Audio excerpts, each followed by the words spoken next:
Добрый вечер, среда. Это означает, что на канале АТР опять шоу о оккуповании. И сегодня в нашей программе мы, как всегда, будем говорить о том, что происходит на оккупированных территориях Украины. Прежде всего, это, конечно же, Донецкая и Луганская области, а также Крым. Но я в своей программе больше внимания, конечно, уделяю по традиции Донбассу, поскольку сам оттуда и в первую очередь мониторю ситуацию в этом регионе. Начнем с, наверное, самого важного события, самого громкого, которое произошло. Это обстрел автобуса на КПП Еленовка, который произошел, случился несколько дней назад. Это была довольно резонансная история, потому что сразу же запестрили заголовки сначала российских СМИ, потом и украинских о том, что обстрелян автобус, погибли люди. К счастью, жертв было немного, только один человек погиб и один был ранен. Мы привыкли, когда происходят какие-то обстрелы, ситуации, что обычно бывает больше жертв, к сожалению. Ну, естественно, российские СМИ, которые первыми дали эту информацию, сторона ДНР сначала о ней сообщила, написали о том, что вину возложили за обстрел этого автобуса, естественно, на украинскую сторону, что якобы виноваты вооруженные силы Украины. И изначально новость подавалась так, что автобус обстреляли в серой зоне. Это произошло якобы сначала по версии российских СМИ между блокпостами украинским и блокпостом ДНР в Еленовке. Но, как выяснилось позже, когда уже стали разбирать эту историю более детально, когда появились видеозаписи, стало понятно, что обстрел произошел вовсе не в серой зоне, где действительно там могли в него попасть на самом деле кто угодно, да, потому что в серая зона — это место соприкосновения, где идут боевые действия, там есть и наши солдаты, и боевики. Но выяснилось, что изначально нам дали неправильную информацию, и на самом деле автобус был обстрелян как раз на КПП сепаратистов в Еленовке. В связи с этим сразу стало ясно, что украинская сторона вряд ли могла быть действительно к этому причастна, потому что обстрел был не артиллерийский, а именно из стрелкового оружия. То есть, соответственно, дальность небольшая могла быть такого обстрела, и с украинской стороны прилететь пули туда никак не могли. И, собственно, стали, естественно, обсуждать в социальных сетях сразу же, кто виноват. Украинская сторона указывала на то, что действительно невозможно было обстрелять этот автобус из стрелкового оружия, поскольку он находился на территории подконтрольной ДНР, а ДНРовцы гнули свою линию. Но сейчас я бы хотел показать просто то видео, которое они же выпускали, поскольку все это было на их территории, то снимали это только журналисты противоположной стороны. Украинские СМИ не имели доступа ни к этим людям, ни к свидетелям, ни вообще на эту территорию по понятным причинам. И давайте посмотрим сейчас комментарии представителя ДНР, как он комментирует эту ситуацию. 13 часов 15 минут сегодня завязался бой в западном направлении, где находится подразделение ВСУ. Населенный пункт Ясное там есть. Там завязался бой, длился приблизительно 15 минут. В результате этого боя из сильного оружия был совершен обстрел блокпоста Оленовка, где находился автобус. В результате этого обстрела 2 человека пострадали. Один из них погиб на месте. На самом деле сразу же стало понятно, как только появился такой комментарий, что в нем очень много нестыковок, и действительно очень сложно списать боевикам все это на украинскую сторону, потому что человек, этот лейтенант, который давал пояснения, комментарии, он заявил, что обстрел велся якобы с направления населенного пункта Ясное, который на самом деле, как несложно установить, любой может воспользоваться Гуглом и самостоятельно это проверить, находится на территории, опять же, подконтрольной сепаратистам, боевикам ДНР. То есть вообще село Ясно, оно входит в состав Докучаевского городского совета. Это территория четко подконтрольная ДНР, это везде указано. Соответственно, получается, со слов же самих ДНРовцев, автобус обстреляли с подконтрольной им территории. При этом сам автобус также находился на подконтрольной им территории. Непонятно, каким боком сюда вообще можно привязать украинских солдат. Кроме того, вот этот человек, он заявлял о том, что шел якобы бой, который длился 15 минут, но мы сейчас посмотрим дальше показания свидетеля, который будет говорить о том, что никакого боя на самом деле не было, была тишина. Ну а Захарченко, конечно, тут же приехал буквально через час на место этого происшествия, приехал на этот блокпост, позировал перед камерами, активно пиарился, раздавал интервью. Сейчас можете посмотреть, какие вопросы ему задают изначально уже, которые содержат утверждение, что это именно Украина виновата.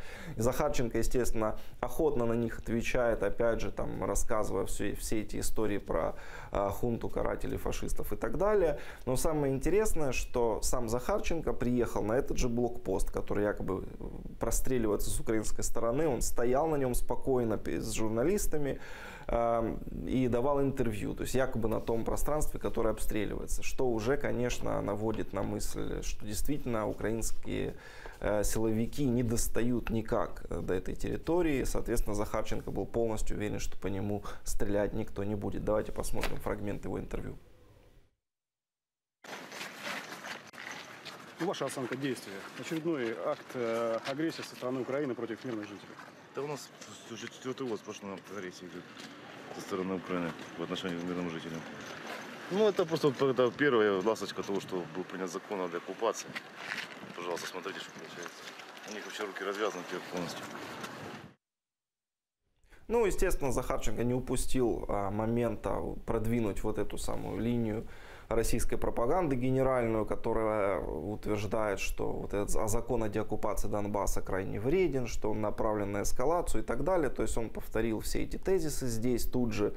Такое впечатление, что они специально ждали вот такого какого-то случая, чтобы просто привязать его к своим вот этим тезисам, да, и, возможно, действительно это даже было сделано специально, хотя мы не можем утверждать, но, тем не менее, вот мы видим, как удачно использует это Захарченко сразу это же происшествие для того, чтобы в очередной раз вспомнить про этот крайне неудобный для россиян и для боевиков закон, который недавно был принят Украинской Радой.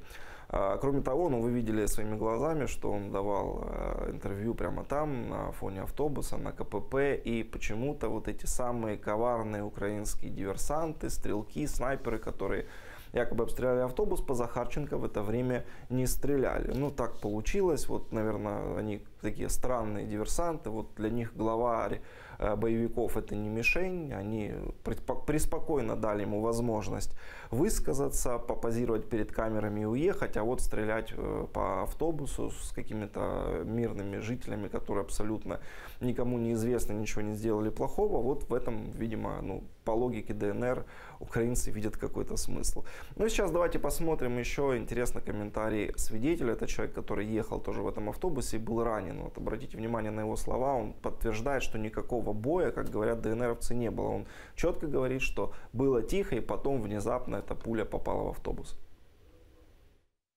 Как это произошло? Что вы почувствовали? Удар почувствовал, и все. Было тихо, без всяких симптомов, как говорится. Бабах и мгновенно. Я не понял сразу, что произошло. Потом началось кровотечение? Ну да, даже я и не понял, люди сказали, кровь у тебя. Вышел. Тут палатка МЧС рядом была буквально в 10 метрах практически. Они начали заниматься мной, а потом оказалось, что еще есть раненый в автобусе. Ну, вы сами все слышали. На самом деле, конечно, все очень грустно. На самом деле, понятно, что мирные жители, которые пересекают эту линию разграничения, которые находятся и проживают постоянно в зоне боевых действий, так или иначе подвергаются рискам. Действительно, летают пули, летают снаряды, постоянно что-то взрывается. Никогда не знаешь, куда попадет в следующий раз. Никто совершенно не застрахован от этого. И, конечно, самое вот обидное, наверное, да, что нет никакой управы, никакого наказания. То есть, кто это сделал, ну, понятно, что, скорее всего, ДНРовская сторона. Я думаю, что, скорее всего, это было сделано случайно. Не хочется там приписывать кому-то излишнюю кровожадность. Возможно, кто-то просто неосторожно обращался с оружием, попал в этот переполненный автобус. Но так или иначе, понятно, что бы ни случилось, в ДНР все всегда спишут на украинскую сторону, на карателей и, соответственно, найти управы, наказать кого-то из боевиков, кого-то из тех, кто причастен к этой группировке, практически невозможно. Ну и, кстати, этот случай в Еленовке, он совпал, к сожалению, по времени вот с еще одной такой трагической датой.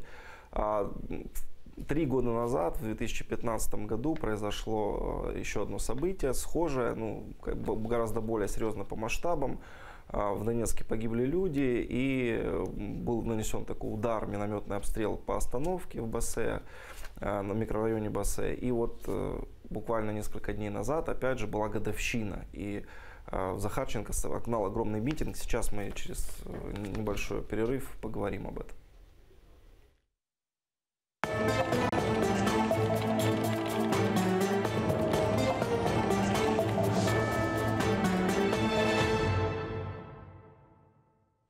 Трагедия произошла 22 января 2015 года. В день, утром, рано, в час пик, можно сказать, когда много людей было на улицах, на троллейбусную остановку прилетело несколько минометных мин. И снаряды попали, осколки в людей, посекли троллейбус. Было много погибших, причем с количеством погибших непонятно, потому что сначала ДНРовцы объявляли, что погибло 13 человек, потом говорили, что 15 человек, а сейчас вроде как звучит цифра 8. Ну, по крайней мере, они по своим каналам называют эту цифру. Вчера, точнее позавчера, когда происходил вот этот траурный митинг в память об этом событии, на ДНРовских каналах уже называли другую цифру.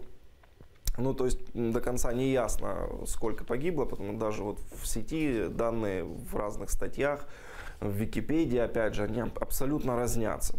Но так или иначе, действительно, трагедия была, около десятка человек погибло.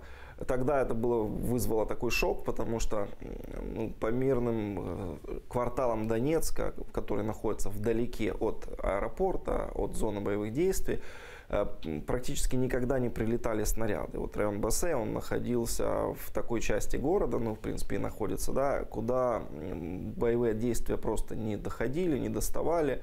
Это был мирный район, туда никогда не прилетали снаряды, и вдруг случилась эта трагедия, люди совершенно, конечно, этого не ожидали. И, естественно, сразу же все случившееся свалили на украинцев, на украинские вооруженные силы.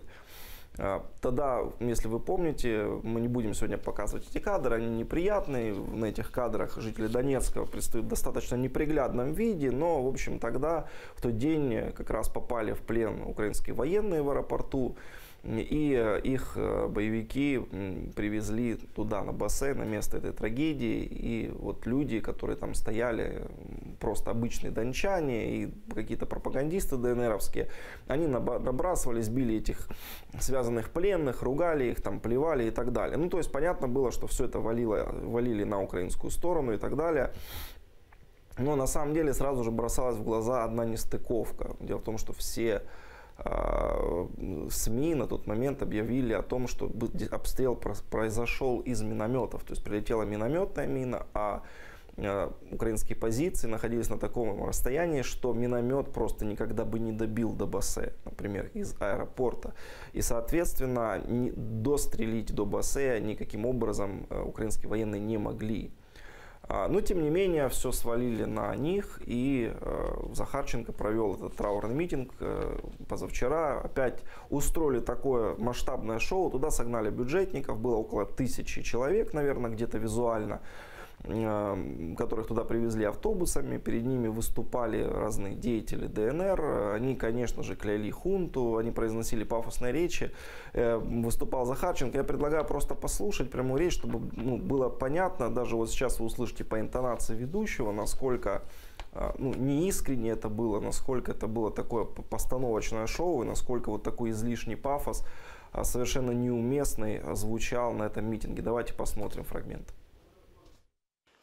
В тот день 2015 года в 8:35 утра мощный взрыв потряс весь город. В эпицентре артиллерийского удара оказалась эта остановка. Прямое попадание в троллейбус. Самый мирный вид транспорта. 4-й год на самом деле нас стреляют артиллерийские снаряды, мины, пули. 4-й год нас пытаются запугать. Погибают старики, дети, женщины, взрослые, юноши, девушки. 4-й год Украина за то, что мы сказали нет хунте, нет фашизму, нет мракобесию, пытается нас уничтожить. Ну, ничего нового здесь нет. Слова по традиции одни и те же. Они с каждого митинга перекочевывают в каждый новый митинг. Уже Захарченко даже перестал их читать с листка, потому что он уже выучил эти все пассажи про хунту и так далее. Даже такой человек, как он, их смог заучить. Но что интересно, то есть сейчас уже никто даже не вспоминает обстоятельства этого дела. Вот там с той стороны как бы безапелляционно звучит, что виноваты именно украинские военные.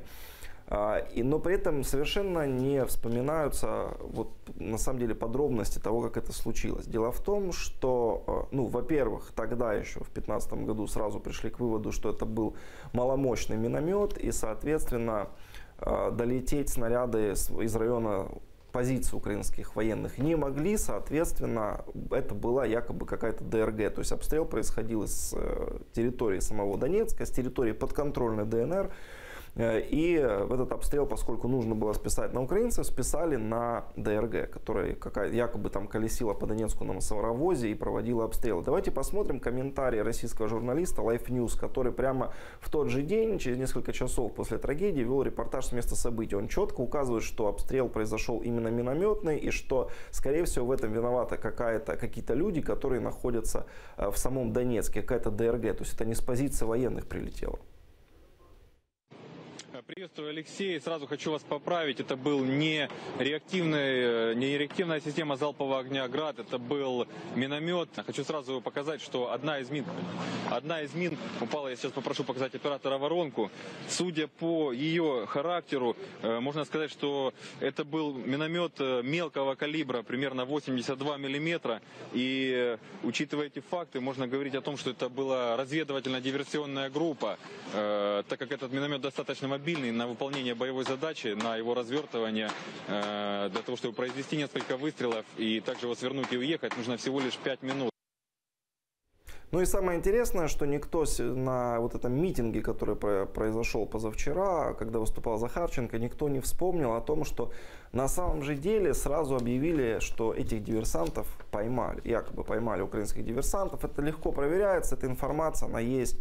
Она вышла во всех российских новостях практически, там сразу же заявили, что задержали ДРГ украинскую, якобы там она на мусоровозе ездила, и об этом, в частности, российским журналистам давал комментарий министр обороны ДНР Кононов, он говорил, их поймали, там выясняется, значит, кто это, что это. Но потом эти все комментарии таинственным образом просто, тема замялась. То есть никто дальше не стал ничего пояснять.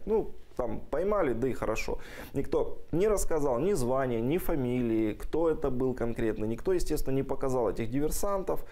И это очень странно, потому что, обычно, если бы действительно там поймали каких-то украинских диверсантов, которые бы такое совершили, конечно же, их бы стали показывать по всем каналам, показывать, что вот они преступники, вот они фашисты, которые обстреливают и так далее. То есть из этого бы сделали такой целый пропагандистский материал. Однако никого не показали, тему замяли, не назвали никаких фамилий. Из этого следует, что либо никого не ловили на самом деле, да, и не было никакой вообще украинской ДРГ, а стреляли это, собственно, свои. И эта версия, она достаточно распространена, и в Донецке ее, в принципе, обсуждают.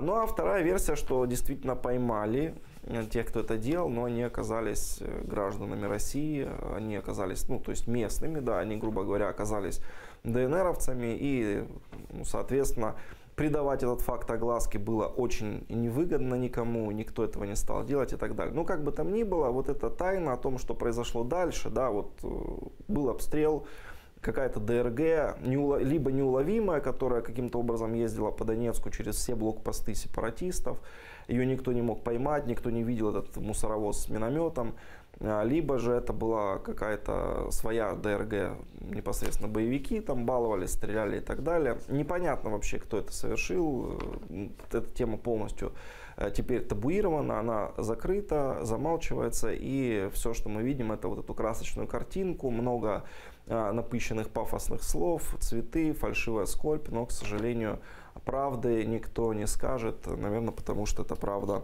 неудобна. Ну а мы сейчас перейдем к другим событиям, которые произошли на прошлой неделе на территории Ордло.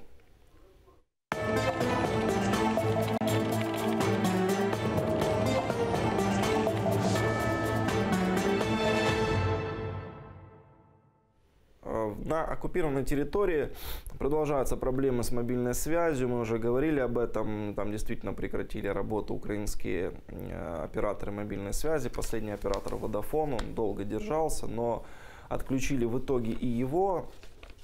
Боевики не дают ему восстановить свою работу, потому что, понятное дело, выгодно. Теперь они завели полностью свой оператор, нелегальный оператор Феникс, который работает на украденном у Киевстара оборудовании. И сейчас лидеры ДНР наживаются на продаже стартовых пакетов, карточек этого оператора. Они продают такие услуги, и они, соответственно, также зарабатывают на продаже мобильной связи. То есть получается такая история, что теперь разговоры многократно подорожали, и создана фактически монополия. Вот этот Феникс теперь является там безальтернативным, и вы не можете больше иначе, кроме как с него, куда-то позвонить.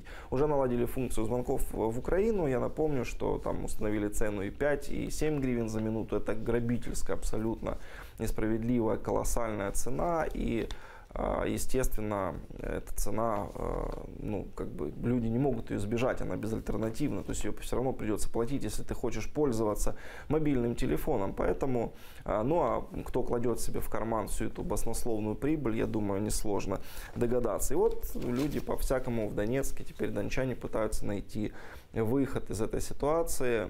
Есть несколько фотографий, которые публикуются в донецких социальных сетях, в донецких пабликах, их публикуют дончане.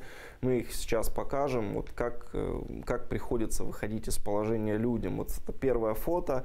Это Кировский район Донецка, станция Рудченкова, там такой железнодорожный мост, ну точнее как мост через железную дорогу, пешеходный. Вот этот вы его видите, он проходит над железной дорогой на такой возвышенности, и на нем стоят люди, которые разговаривают по мобильному телефону. Дело в том, что этот единственный мост в районе, такое единственное место, где ловят на возвышенности украинские операторы. Есть сигнал, причем не только Vodafone, но и даже Киевстара, судя по тому, что люди говорят.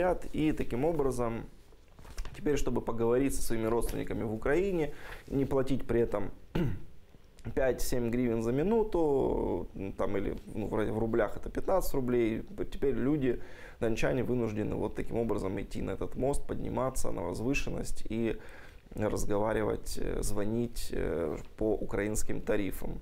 Это следующее фото. В Донецке вернулись таксофоны, вернулась популярность, точнее, таксофонов. Долгое время казалось, что это уже такое, скажем так, пережиток прошлого. В советское время таксофоны были популярны, но с приходом мобильной связи никто ими не пользовался. А вот сейчас, вы видите, они заполнены. Дончане приходят, разговаривают. С таксофона можно позвонить на стационарные номера по всему городу. И, соответственно, когда нет мобильной связи, вот вернулись эти реалии прошлого. Я напоминаю, что еще всего лишь 5 лет назад этот город принимал матчи Евро-2012. То есть это был такой, можно сказать, один из центров на тот момент цивилизации. Это был город, который находился в центре всего мирового внимания, мировой общественности. Приезжали иностранцы, казалось, что это на самом деле у Донецка большое будущее, казалось, что это будет длиться всегда, ну а сейчас мы видим возвращение, ну не в каменный век, конечно, но в 80-е годы 20 века. Ну и третий момент, хочу опять показать фото из этой территории, вот такие теперь туры для жителей оккупированной территории в места, где есть связь МТС по ДНР. То есть, и видите, что вот есть люди, которые занимаются таким извозом, возможность поехать лично предоставляют вас или воспользоваться связью, можно передать карту для получения важных СМС от банков, соцслужб, входящих в список звонков и так далее. Ну, вот такой донецкий стартап, опять же, вот начала 21 века. Это, с одной стороны, смешно, с другой стороны, конечно, печально, что вот Донецк докатился до такого, что люди вынуждены таким образом пускаться на такие хитрости, но, как видите, кто-то и зарабатывает на этом. То есть такой бизнес, который был бы невозможен больше в других украинских городах, в других украинских регионах, он сейчас тоже процветает. Кто-то на этом зарабатывает, кто-то таким образом получил возможность кормить семью. Дальше поговорим о шпиономании, тоже, которая немного связана с украинской мобильной связью.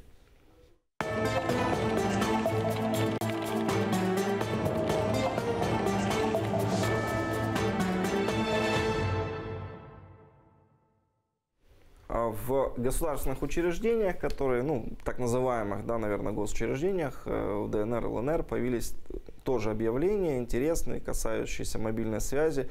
Там теперь запрещено пользоваться украинскими операторами, украинскими карточками.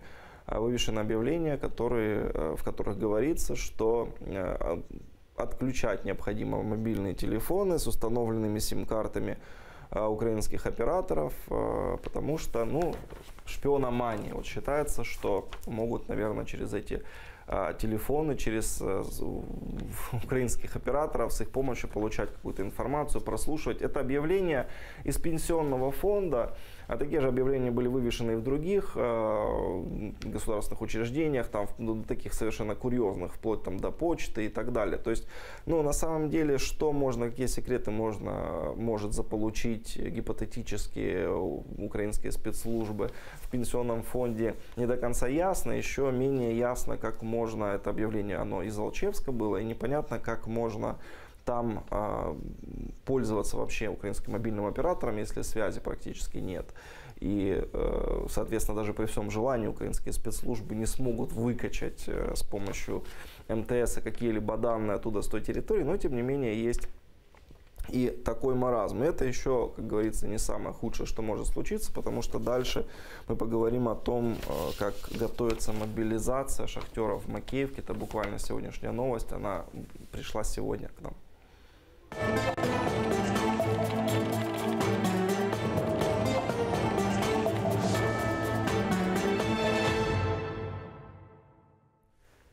Сегодня в социальных сетях Макеевки появилось сообщение, что шахтеров Макеевугля, в частности работающих на шахте Калиново-Восточная, поставили перед фактом, что они мобилизуются на учения. Они будут направлены на какие-то учения, на какие-то тренировки. После смены, как говорится в этом сообщении, это пишут сами сотрудники этого предприятия, им вручили повестки на медосмотр сначала, то есть там надо было подписать эти повестки прямо там на работе, соответственно, чтобы невозможно было увильнуть. Да, вот мы видим такую повестку, на ней затерты персональные данные людей, чтобы, соответственно, их не могли преследовать, но в целом вот они выглядели примерно так. То есть каждый шахтер там расписывался в получении этой повестки, чтобы потом невозможно было сказать, что ее не получал. И там на ней же написаны, какие кары там предусмотрены. То есть это действительно наказание за неявку. Явка обязательно. Необходимо явиться на медкомиссию. Затем написано, что нужно взять с собой вещи, там мыльные, какие-то банные принадлежности и даже сухпайок, и явиться в военкомат. После этого, соответственно, для прохождения неких масштабных полевых учений, как сказали. Соответственно, что тут можно сказать? Наверное, для людей, которые там находятся, это печально, но неизбежно, потому что было ясно с самого начала, что так будет, потому что эти люди, которые там проживают, это рабочая сила, она не только рабочая сила, это еще и, скажем так, военная сила. Это люди, которых можно мобилизовать и использовать, в том числе на войне.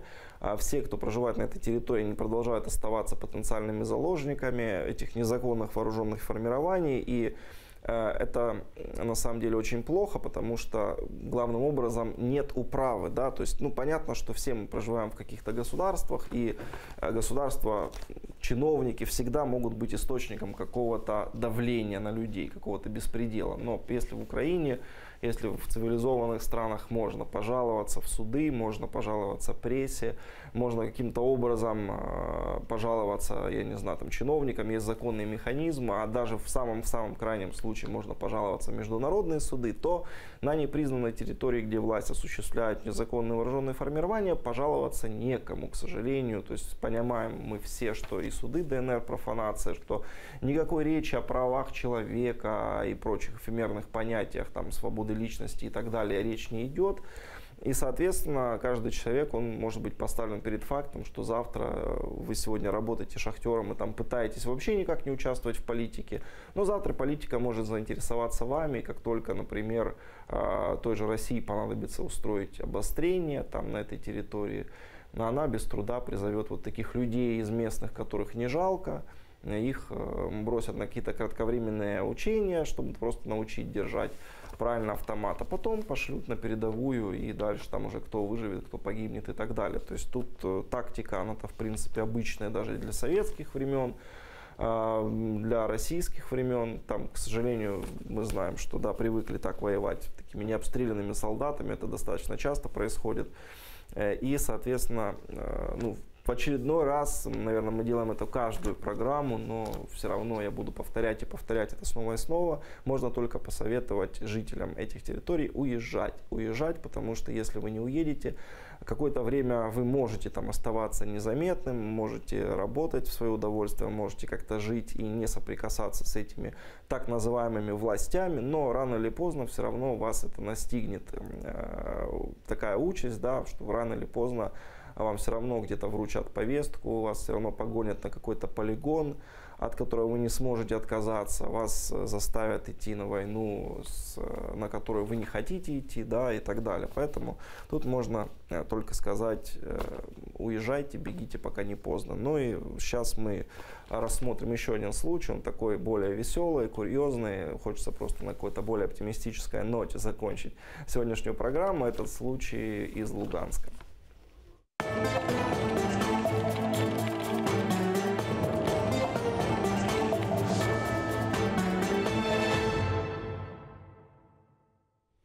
В Луганске местное телевидение, которое выполняет в основном функции не столько журналистские, не столько работает как средство массовой информации, сколько как средство массовой пропаганды, и местным людям просто постоянно транслирует какую-то нужную информацию, запустила вот такие опросы, некие соцопросы людей на улицах, ходят журналисты с камерами, сотрудники луганских телеканалов и опрашивают людей, как им живется в Луганской Народной Республике, что их беспокоит, как они относятся к происходящему в Украине.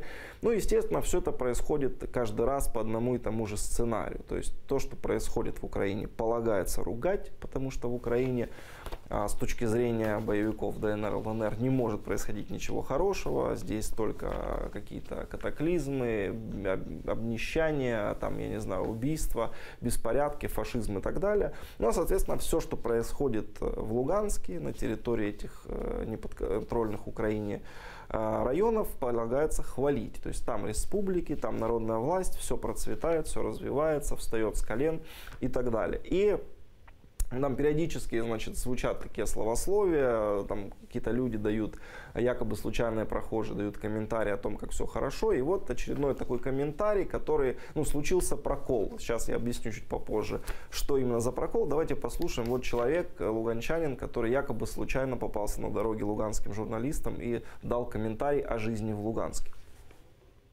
Я как житель Луганска могу с гордостью сказать, что мы рады то, что действительно наша Луганская Народная Республика процветает, потому что действительно у нас все хорошо, что молодежь живет, люди живут, в общем, у нас все хорошо, так что, мне кажется, незачем лезть туда, куда им не следует.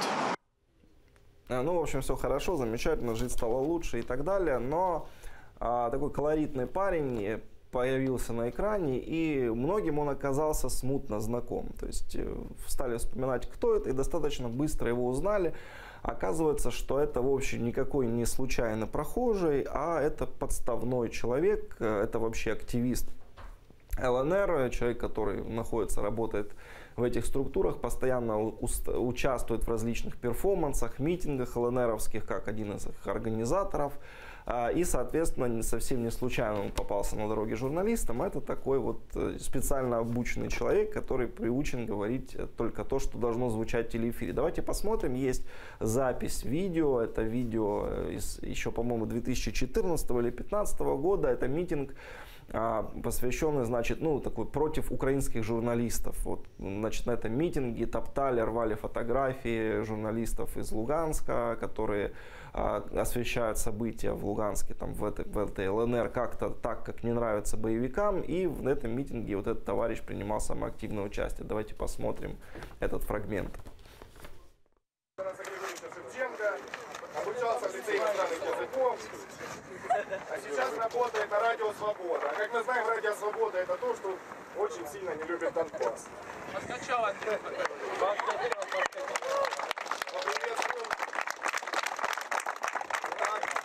Следующий в нашем чарте — это Шкала Анастасия.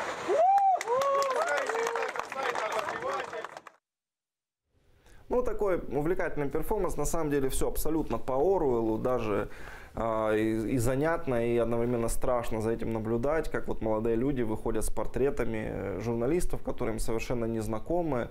И вы видели, да, это такая классическая пятиминутка ненависти, все как у классика, то есть когда все начинают разрывать фотографии, абсолютно никакого практического смысла в этом, естественно, нет. То есть люди просто вот такой производят некий ритуальный акт, напоминающий вуду, потому что этот симпатичный молодой человек, который рад жизни в ЛНР и рассказывает, что ЛНР процветает, вы видели, как он там какой-то иглой или спицей прокалывал этот портрет Андрея Дегтяренко, это известный луганский журналист, который работает на Радио Свобода и пишет достаточно объективный материал о том, что происходит на неподконтрольной территории. Естественно, это не нравится сепаратистам, не нравится вот таким вот активистам. И мы видели вот такой фрагмент этого митинга, когда вот этот молодой человек, профессиональный патриот ЛНР, протыкал спицами портрет этого журналиста. Ну а вообще интересная история, знаете, на самом деле я понимаю, почему они не показывают опросы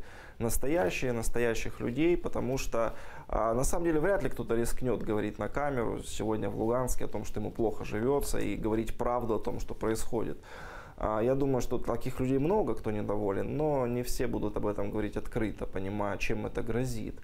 Но большинство людей просто увиливают этот ответ, они говорят невнятно, говорят, что как бы нам все мало интересно, мы выживаем, мы как-то существуем, то есть у них такие, наверное, на лице отражены их реальные эмоции, и поэтому вынуждены пропагандисты прибегать к таким методам, то есть абсолютно создается действительно, опять же, как у классика, некая параллельная реальность своя, где актеры, где специально нанятые для этого дела люди играют счастливых луганчан, они постоянно появляются вот в таких телеэфирах, выполняют заранее там прописанные для них какие-то игры, разыгрывают какие-то сценарии. Это интересно, это напоминает в принципе жизнь в любой тоталитарной стране мира, где тоже телевидение, оно не передает реальность, оно формирует некий свой альтернативный мир, абсолютно не совпадающий с тем, что происходит на самом деле, и показывает свою какую-то другую правду.